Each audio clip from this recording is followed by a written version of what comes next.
hay maneras de llegar al TDAH por otras vías. Y eso está documentado y se lo puedes, de hecho le puedes preguntar a ChatGPT qué otras causas o factores hay para desarrollar TDAH y te va a decir, por ejemplo, el tabaquismo en una madre que está embarazada, la exposición a ciertos... Pero no puede ser, Mauricio, que yo herede... Bueno, no puede ser, pero pregúntale a ChatGPT. ChatGPT lo va a rastrear en base a investigación publicada en revistas internacionales, ¿no?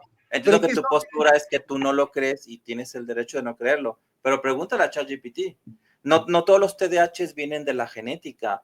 También existen factores ambientales, sobre todo que tienen que ver con el embarazo, el parto, que pueden generar un TDAH. Pero es que tiene que ser distinto, Mauricio. Tiene que ser, o sea, eso hay que separarlo. Yo estoy de acuerdo que eso tiene que separar. El TDAH genético, de linaje, como le digo yo, que suena muy bello, de linaje, tiene que separarse con el adquirido.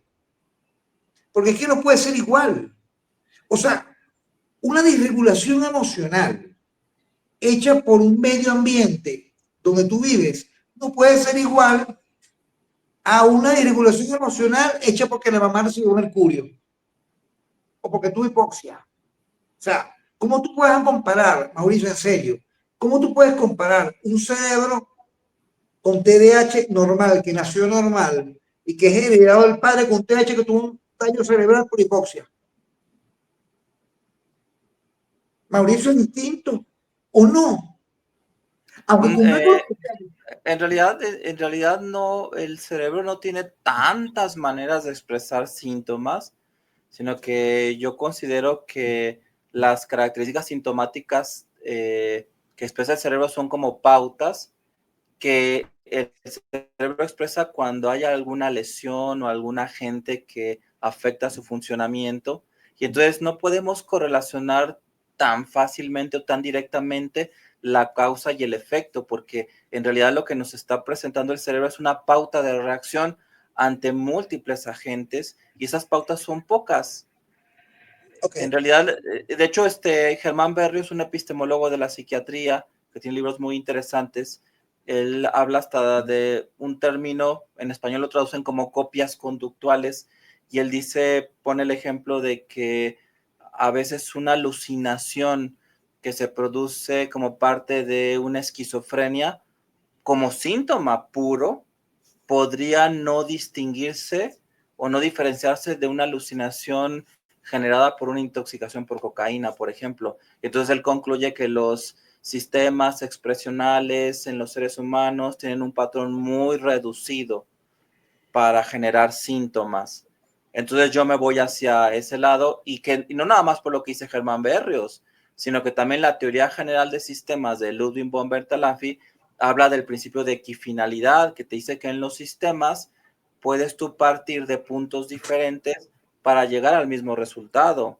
Te voy a poner un ejemplo, la bulimia nerviosa. Cuando Gerald Russell describe la bulimia nerviosa en el 79, él habla de un grupo de pacientes con bulimia que venían de la anorexia, habían sido pacientes con anorexia, y esa anorexia se había convertido, había virado en bulimia nerviosa. Y otro grupo de pacientes que no tenían antecedentes de anorexia venían de cuadros depresivos, y esa depresión fue germinando, se fue desarrollando hasta convertirse en una bulimia nerviosa. Y él decía, de hecho se lo podemos ver con más detalle, que ambos tipos de pacientes con bulimia eran indistinguibles. Cuando tú las evaluabas, tú no puedes decir, esta viene de la anorexia, esta viene de la bulimia nerviosa. Claro, si preguntas la historia, pues lo sabes, ¿no? Pero dame una diferencia. Con los datos reales, duros, objetivos, no puedes saber el antecedente de la historia. Te pongo un niño que tiene TDAH hiperactivo impulsivo genético. Y te pongo un niño, y te pongo un niño que viene de un TDAH por hipoxia. ¿Cuál es la diferencia entre los dos? En teoría, si ambos cumplen criterios para TDAH, no tendría que haber grandes diferencias, al menos para que tú puedas distinguir el origen. Porque también, si te pones a analizarlos bajo la lupa, pues al final también podemos llegar a la idea, y no estoy en contra de eso, de que cada caso de TDAH es distinto. Bueno, hay múltiples combinaciones para tener TDAH. Pero Mauricio, estamos hablando de 19 ¿qué produce una hipoxia? ¿Qué produce una hipoxia?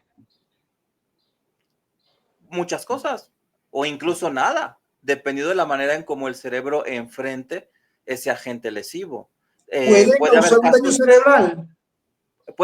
puede haber un daño cerebral, Ajá.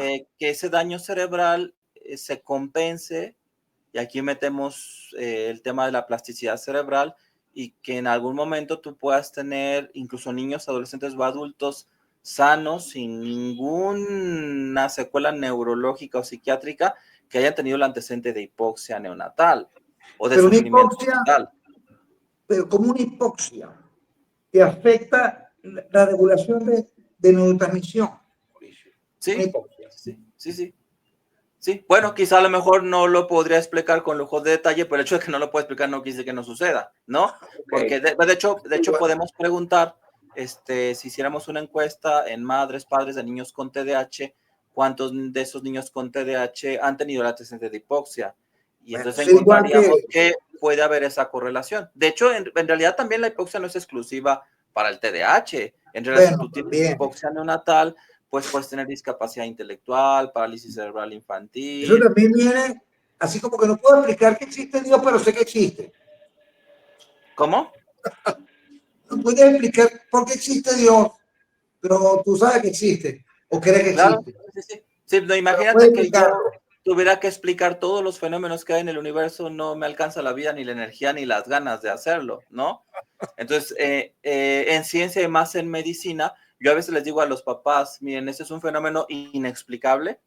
Por ejemplo, el hecho de que un niño deje de responder a un medicamento cuando le venía funcionando bien, y el hecho de que yo no pueda explicar por qué se perdió el efecto, que no hay una explicación científica, no quiere decir que eso no esté pasando. Yo no lo puedo entender, no lo puedo explicar, pero esto sucede, está sucediendo y tenemos que actuar en consecuencia.